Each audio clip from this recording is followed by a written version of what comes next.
This is our final research ELAC collab project on Afghanistan. So for our interview with our ELAC partner, which is Fatima, she told us that one of the most common meals consists of raisins, rice, meat, and carrots. It all is combined to form a really delicious meal. In Afghanistan, her favorite meal was her favorite entree was gorma sabzi, which is vegetables, beans, meat, and rice, which are all combined to form a stew-like substance. Typically, she eats her meals at the dining table, but um, culturally, it's eaten on the carpet. Her diet remained the same most from her childhood till now, and she usually eats once a day in the afternoon.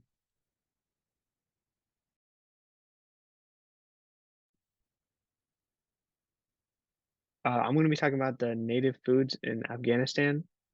Um, so firstly, meat is consumed with almost every meal. It's by far like the most prominent component of meals in Afghanistan. And this meat is halal most of the time, as Afghanistan is an Islamic country.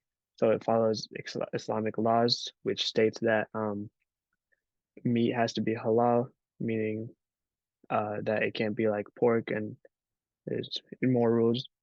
Um, Barley, corn, and rice are some of the most commonly grown crops in Afghanistan. This is because of the both the demand of these crops in Afghanistan and because the area which Afghanistan is in, which is heavily like mountain region, allows for these crops to be easily grown compared to other crops. And the consumption of fruits and vegetables is very common in Afghanistan culture. A lot of this has to do with the wars that are going on, um, and how that kind of limits the amount or the diversity of foods they can get. So a lot of the food they are eating is just whatever they can get or that are like easy access to them. And a lot of this is fruits. So grapes, apples, almonds, apricots, and pomegranates are the most commonly consumed fruits in Afghanistan, and also the most commonly grown fruits in Afghanistan. Uh,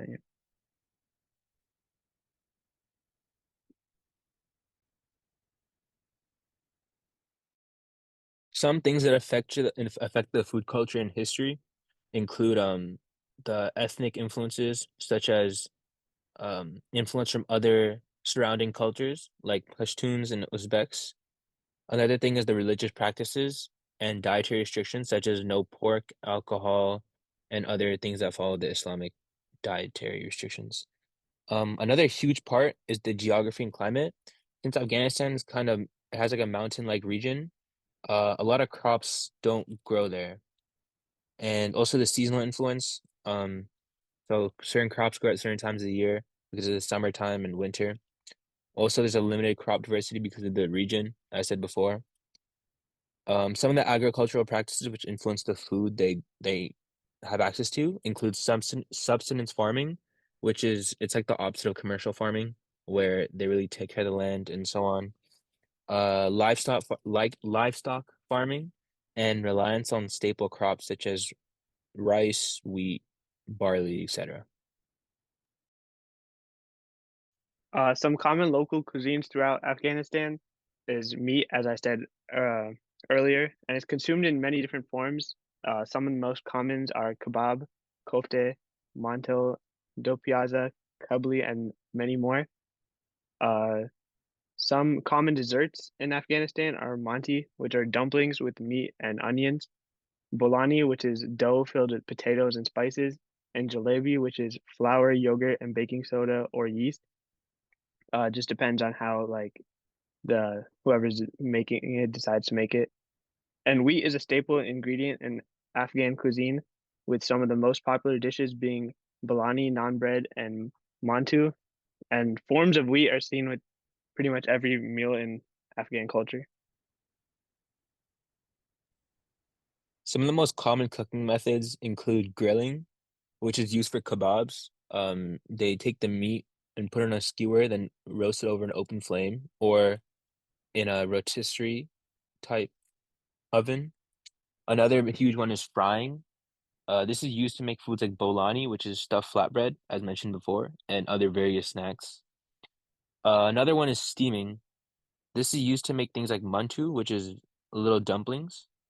Um, and it's a huge staple in their diet.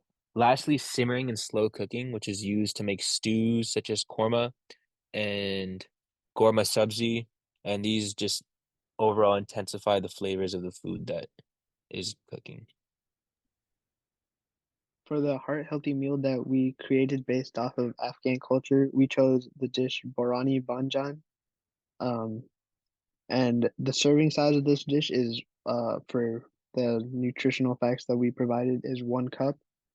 And this is a relatively healthy dish as it's relatively low in calories and fat and cholesterol and added sugars, and also has various health benefits that come from the ingredients that make up the dish, such as high in calcium and potassium and high in vitamin A and D. Um, in terms of what the actual dish is, it's like a mix of the first layer is like eggplants, and then there's various spices added on top, and then yogurt as well. And there's a picture on the right other side where you can see what the dish looks like. And and this is a dish that's commonly consumed in Afghanistan. It's consumed as can be consumed as both a meal and dessert, just depending on the how it like the people want to eat it. Um, and yeah, all the nutritional facts of this are on the left of the slide. Some interesting food facts include fruit and vegetables are very prominent in Afghan diets, especially dried fruits. These are also used in desserts. Um, Yogurt's commonly used as a dressing or topping on meals. It's common culture to eat meals using the right hand, as that also follows Islamic dietary laws. Bread's eaten with almost every meal. This is the same thing as wheat being a staple in their diets. Um, Lamb and chicken are the most commonly consumed meats. This is because of like the livestock numbers and how it all works out.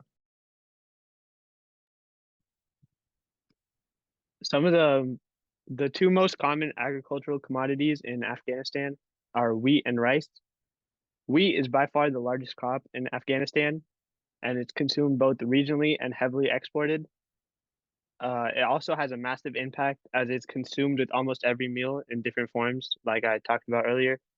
And for both meals and dessert, uh, rice is the second largest crop behind wheat. It's also heavily consumed regionally. However, it's not heavily exported. Um, that's just because they don't produce as much, and it's more produced to consume rather than to sell.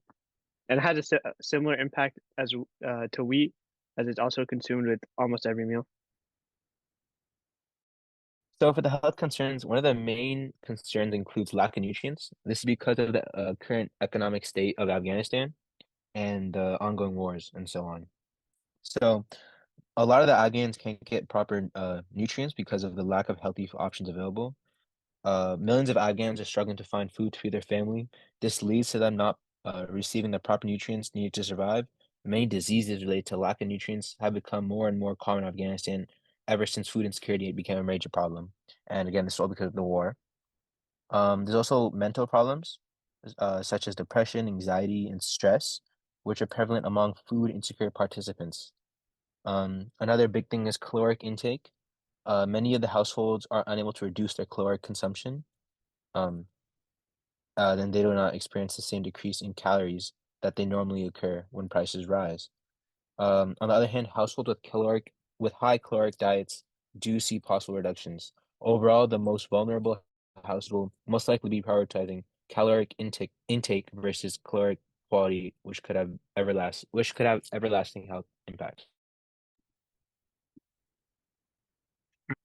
Yeah, here are Haroon's sources that he used for his portion of the presentation, and then here are my sources that I used for my presentation. Thank you for listening.